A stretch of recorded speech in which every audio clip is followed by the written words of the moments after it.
ఇక మీడియాతో మల్లు రవి మాట్లాడుతున్నారు. ఇప్పుడు దానికి సంబంధించిన లైవ్ చూద్దాం. మన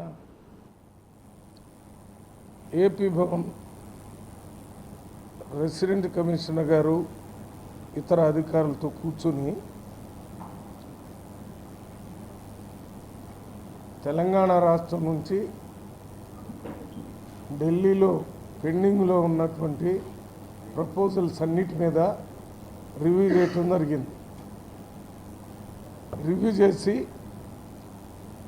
ప్రాధాన్యతా క్రమంలో ఈ సమస్యలన్నీ పరిష్కారం చేయడానికి ఆర్సీ గారు వారి అధికారులతో పాటు మేము 8 మంది కాంగ్రెస్ పార్టీ ఎంపీలు కూడా సిద్ధంగా ఉన్నామని, ఏ అధికారులు మంత్రి దగ్గరికి వెళ్ళాలంటే అప్పుడు మేము కూడా రావటానికి సిద్ధంగా చెప్పడం జరిగింది. ఈరోజు ఈ రివ్యూలో కొన్ని లెటర్స్ ఆర్సీ గారి ఆఫీస్కి రాష్ట్ర ప్రభుత్వం నుంచి రాలేదని తెలిసింది. వాటన్నిటి కూడా ఆర్సీ ఆఫీస్ నుంచి తెలుసుకోవాలని, అదే రకంగా అధికారులు రాష్ట్ర ప్రభుత్వం నుంచి ఇక్కడికి వచ్చినప్పుడు వారికి సంబంధించిన డిపార్ట్మెంట్లో పెండింగ్ ఇష్యూని మాట్లాడి అక్కడ ఉన్నటువంటి పరిస్థితిని రాష్ట్రం ఇక్కడ ఉన్నటువంటి రెసిడెంట్ కమిషనర్ గారి దృష్టి తీసుకొని వచ్చినట్టయితే దాన్ని మళ్ళీ ఫాలోఅప్ చేసి పెండింగ్ ఇష్యూస్ని త్వరలో పూర్తి చేసే అవకాశం ఉంటుంది. వీటిలో ముఖ్యంగా తెలంగాణలో పాత 10 జిల్లాల్లో 9 జిల్లాలు బ్యాక్వర్డ్ జిల్లాలుగా తెలంగాణ పార్టీషన్ జరిగేటప్పుడు కేంద్ర ప్రభుత్వం డిక్లేర్ చేశారు. ఆ 9 జిల్లాలకి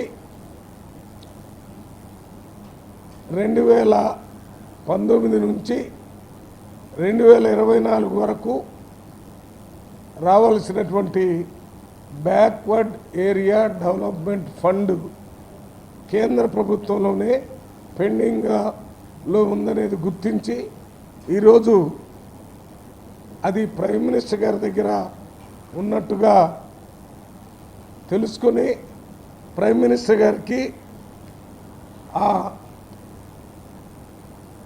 1800 కోట్ల రూపాయలు ఈ బ్యాక్వర్డ్ ఏరియా డెవలప్మెంట్ ఫండ్ కింద ప్రైమ్ మినిస్టర్ గారి టేబుల్ మీద ఇది చాలా కాలంగా పెండింగ్ ఉంది కాబట్టి దీన్ని వెంటనే విడుదల చేయాలని రివ్యూ తర్వాత ఒక లెటర్ రాయటం జరిగింది.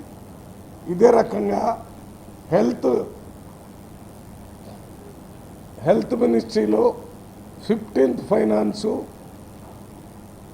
అది కాకుండా ఇతర రావాల్సిన బడ్జెట్స్ గురించి